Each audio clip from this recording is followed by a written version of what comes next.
Good morning. Good morning. We are extremely pleased that you are here. It is good to come together for the purpose of co-creating. Do you agree? Yes. You are knowing what you are wanting. You like desire within yourself. You like desire that has hatched because of what you're living, even though you have not yet manifested it. Well, we understand that you think that you want what you want because you want it. You might want to write that down. It was really good. Well, desire is a wonderful thing. Desire that you believe can be fulfilled is a wonderful thing. Desire that you doubt doesn't feel so good. But there is no such thing as a desire that is born within you that does not have the ability, the power to manifest. But there is some question for you in a sort of interim way about how soon you will allow yourself to realize the desires that your life has helped you to identify that you want. And so when we visit with our physical friends, often you are feeling a gap between your awareness that you desire something and your awareness that you're actually living it. You want a manifestation of it. And when you hear us begin a conversation like that, we know it makes you wonder if we really know what we're talking about, because why would you want something that has not materialized? The demonstration of it, the materialization of it, the manifestation or actualization, the experience of it is what you're going for. We know that everything that you want, no matter what it is, whether it's a material object or a relationship or a state of being, it doesn't matter what the desire is, you want it because you want to have the experience of it. And we like to say you want it because in the experiencing of it, you'll have the feeling of it. You'll have the good feeling of having what you want. But so often in the wanting it and recognizing that it hasn't come about yet, there is a feeling of uneasiness or a feeling of doubt or a feeling of worry or a feeling of unworthiness, a feeling that is within you because your awareness of the absence of your desire is stronger than your awareness of the presence of it. And logical humans say, well, if it was present, I would be aware of it. But since it isn't present, I'm not aware of it. I don't want to seem like a crazy person having experiences with unseen things.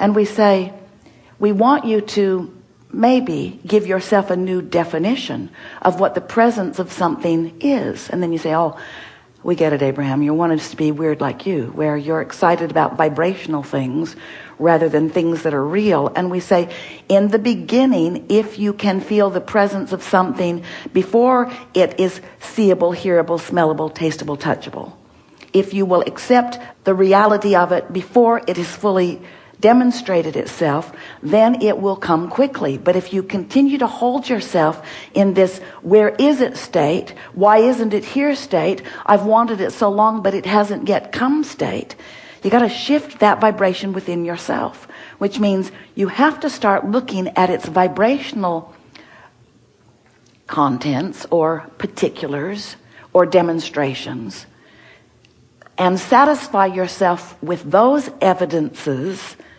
And when you begin satisfying yourself with those evidences of the presences of the things you want, then your vibrational offering will shift, which means your point of attraction will shift, which means then what you want will start showing up in your experience, where not only you can see it, but others can too. Esther was in California a few weeks ago, and she got up one morning and looked off her deck, and the ocean was gone. It was quite shocking to her. She had not seen it gone. It was always there. But she hadn't been there at that particular time of year. She had not seen that marine layer come in. And of course her logic let her know it did not really go anywhere. She was just not able to see it. And we know that feels like a stretch to you because she's seen the ocean, and the fact that she just can't see it because something is preventing her from seeing it didn't upset her, because her belief that it is there was very strong. And we want you to understand that the things that you want are there for you to see also. And your expectation of seeing them must be in place before they will steadily show up in your experience.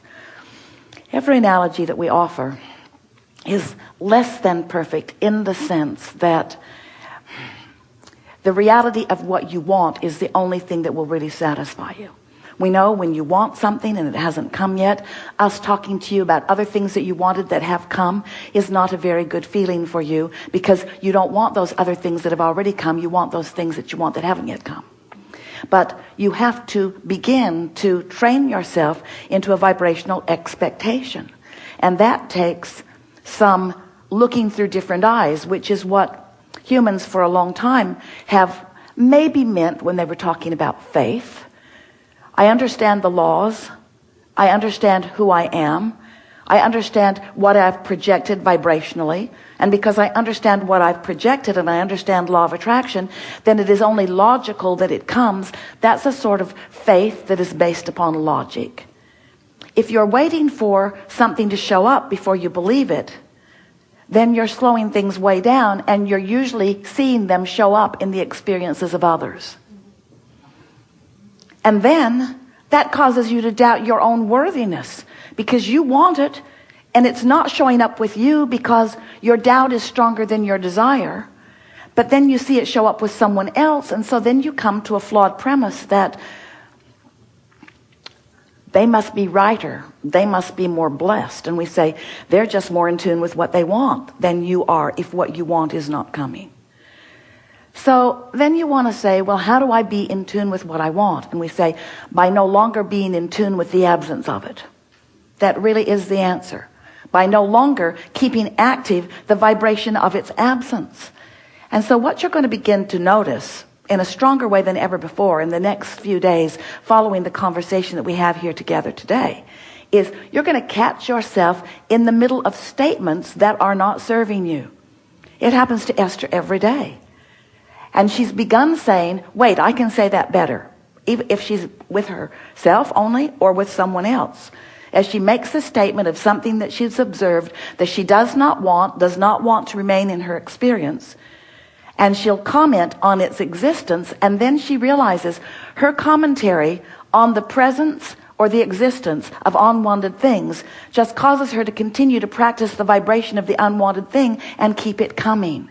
She gets law of attraction. She knows she is the creator of her own experience. Do you know that? You are the creator of your own experience. Do you know that you live in a vibrational universe? Esther has accepted that completely. This is a vibrational universe. I'm constantly emitting a signal, and what comes back is the answer to the signal that I am emitting. And I have control over the signal that I emit. Do you know that? You have control over the signal that you emit, but you've got to be less of a factual, objective observer of what's going on. I like that, I don't like that, I like that, I don't like that, I like that, I don't like that, I like that, I don't like that, and keep it all coming, please. Wanted and unwanted keeps coming to me because wanted and unwanted is active in my vibration all of the time, because I am an objective viewer of life experience. So you have to decide whether you want to be an objective viewer of life, which we acknowledge it's good to sift and sort in the decision-making process. If you don't know what you don't like, you don't know what you like. You can't focus yourself into an awareness of desire without the variety surrounding you. But once it's clear to you that you don't like that, once it's clear to you that you don't want that, then you want to cease beating the drum of it. You want to cease offering the words about it. You want to cease talking to others about it. You want to stop your vibrational patterning about it. And in time, that vibration will peter out.